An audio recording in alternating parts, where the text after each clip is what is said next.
Americans are considered some of the world's most charitable people, but their usual generosity has not extended to the fight against Ebola in West Africa. Fundraising results have paled in comparison to other global catastrophes, and our Karina tries to find out why.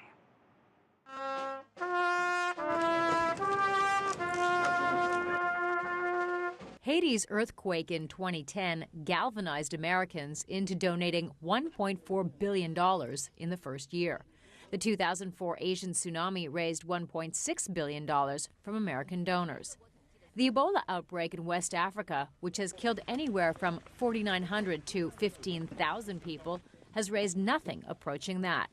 There's probably about $100 to $150 million in private philanthropy that has come in, and then maybe another 25 to 50 million in donations of products and services from American corporations. And then, of course, there's the contributions of the American taxpayer, which has probably been between $200 and $300 million.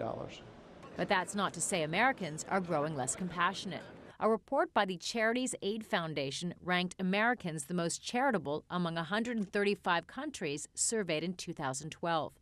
Experts like Jennifer Tierney says part of the problem is that it's harder to get people's sympathy when the tragedy involves viruses and other slower-moving disasters. You don't get that immediate, I have to go on right now and help response from the public that you might from something that's just a natural disaster like a tsunami, like an earthquake. Charities also haven't been as active in their outreach.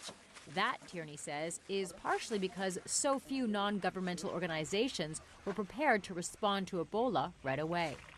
It's my sense that those organizations, and from working with a couple of them, were cautious about putting out a really strong public message and not having the operations, fully operational behind them, which I think is a good thing. You want to have legitimacy when you're talking about what you're doing in the field. The fundraising has started to improve. Microsoft co-founder Paul Allen just announced he would donate $100 million.